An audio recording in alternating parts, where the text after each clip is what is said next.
एक विषय पे हम उत्तराखंड के अंदर एक विषय पे बात करते हैं। हम हमेशा कहते हैं कि उत्तराखंड के अंदर जो सबसे बड़ा मुद्दा है वो पलायन है।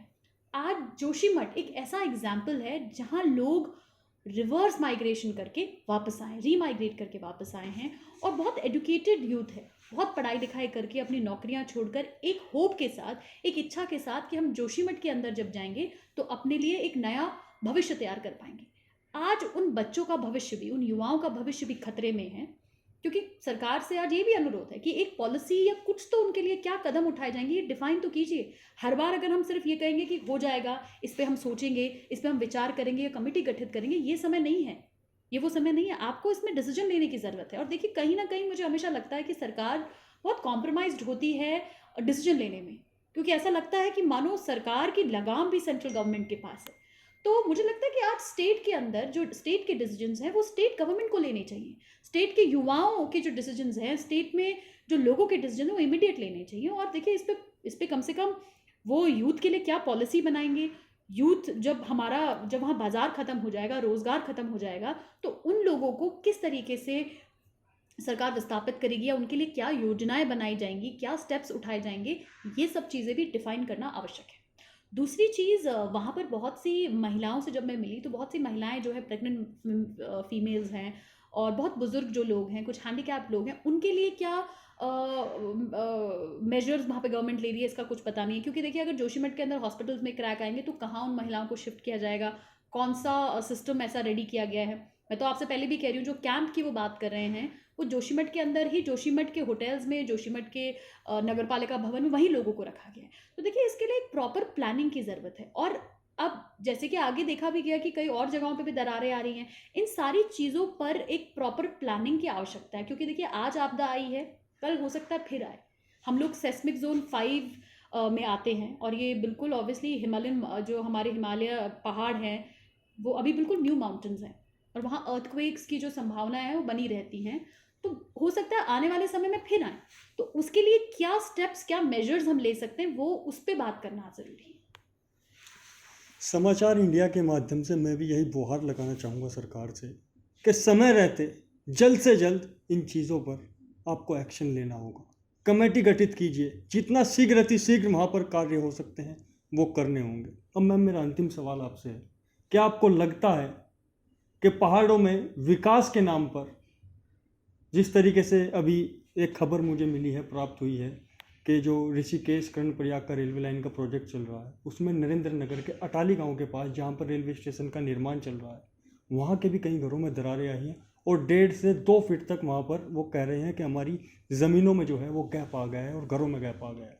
क्या आपको लगता है ये विकास के नाम पर कहीं ना कहीं पहाड़ों की जो अपनी समस्याएं हैं उन्हें भुला दिया जा रहा है कि आखिर कितना वजन वहाँ पर झेला जा सकता है या कितना लोड वो सहन कर सकते हैं? क्या ये भविष्य के लिए खतरे का संकेत नहीं होगा? जी बिल्कुल। देखिए, ये मैं सोचती हूँ कि ये बहुत संवेदनशीलता भी इस समय रखनी चाहिए, और लेकिन इसको इस तरीके से भी सोचने की आवश्यकता है कि वाकई जिस तेज़ी के साथ विकास की बात हम करते हैं, लेकिन पहाड़ों के साथ जो छेड़छाड़ की गई है या जो मेजर्स जिस समय लेने चाहिए थे, जो साइंटिफिक ओपिनियंस लेने चाहिए थे, जो गाइडलाइंस फॉलो करनी चाहिए थी, वो शायद इन सारे प्रोजेक्ट्स को करते हुए नहीं की गई।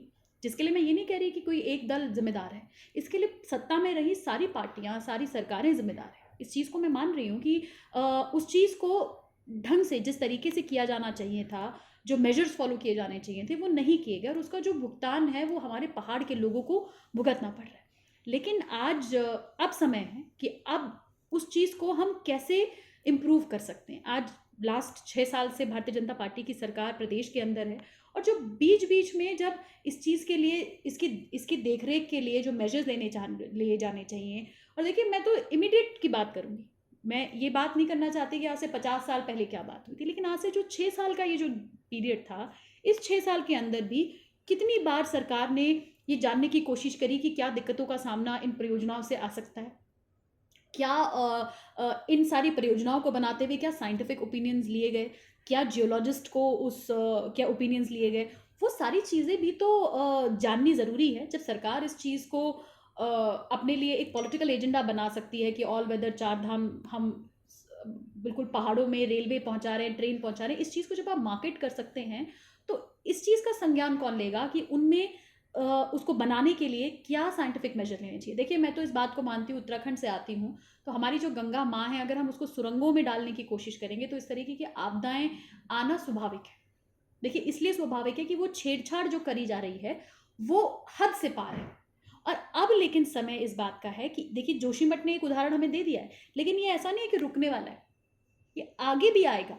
ये आगे भी हो सकता है कि कुछ समय के बाद कर्णप्रयाग, जिस तरीके से आप भी इस बात को कह रहे हैं कि वहां पर दरारें आ रही, कर्णप्रयाग में भी कुछ लोगों का फोन आया था, वहां दरारें आनी शुरू हुई हैं, रुद्रप्रयाग में दरारें देखी गई हैं, मसूरी में दरारें देखी गई हैं। तो ये एक संकेत है कि आने वाले किसी बड़े भूकंप का या आने वाले किसी बड़े डिजास्टर का संकेत है। जब आज ये संकेत हमें मिल रहे हैं तो इस पे क्या पॉलिसी बनाए। मैं पहले भी कहा कि अब हमें इस पे विचार करने की आवश्यकता है कि इस पे पॉलिसी बने और इमीडिएट पॉलिसी बने। देखिए, दूसरी चीज, जब मैं रैनी आपदा की बात करती हूँ, वो 1 साल पहले की आपदा है, उस समय क्यों नहीं सरकार चेती। रैनी आपदा में कितना नुकसान उस क्षेत्र को हुआ, कितने लोगों की मृत्यु हुई। 8 महीने से वहाँ जो जन संघर्ष समिति है वो निरंतर रूप से सरकार से गुहार लगा रही है, सरकार का कोई रिस्पॉन्स नहीं आता। डिस्ट्रिक्ट मजिस्ट्रेट से गुहार लगा रही है, कोई रिस्पॉन्स नहीं आता। एसडीएम से गुहार लगाती है, एसडीएम छुट्टी चली जाती है। तो बहुत सारी चीज़ें हैं जो सिस्टम सरकारी लेवल पे भी और शासन लेवल पे भी इम्प्रूव करने की ज़रूरत है। देखिए, आप सिर्फ ये बोल के नहीं होगा कि हम रिलोकेट कर देंगे, माइग्रेट कर देंगे, नहीं। आज एक सॉलिड पॉलिसी बनाने की आवश्यकता है। और जहाँ तक जोशीमठ की बात है, मुझे लगता है जोशीमठ के लिए इसको सच में नेशनल डिजास्टर घोषित करना चाहिए। जो वहाँ के लोग हैं, जिस तरीके से बद्रीनाथ धाम के अंदर 76 लाख रुपए नाली जो मुआवजा मिल रहा है, जो मार्केट रेट है, उस मार्केट रेट पे लोगों को मुआवजा मिलना चाहिए, ताकि वो अपने रोजगार को, अपने घर को, अपने सपनों को दोबारा से बसा पाए। क्योंकि आसान नहीं होता कहीं से अप्रूट होकर दूसरी जगह सेटल होना। तो उन सारी चीज़ों पर बात करना ज़रूरी है। और आपके चैनल के माध्यम से मैं सरकार से भी यही अनुरोध करना चाहूँगी कि देखिए, उनके लिए संवेदनशील होना महत्वपूर्ण है। आज अगर हम आवाज़ उठा रहे हैं तो इसीलिए आवाज़ उठा रहे हैं, इसीलिए उनकी आवाज़ बुलंद कर रहे हैं कि जोशीमठ के लोगों को न्याय मिल पाए। आप सभी ने देखा, हमारे साथ थी अनुकीर्ति गोसाई रावत जी, जिन्होंने जोशीमठ के लोगों का दर्द भी बयां किया और वहाँ की जो वास्तविक स्थिति है उसको आप सब तक पहुँचाने का कार्य किया। फिलहाल के लिए इतना ही, मुझे दीजिए इजाज़त। देखते रहिए समाचार इंडिया, खबर से लेकर असर तक। धन्यवाद।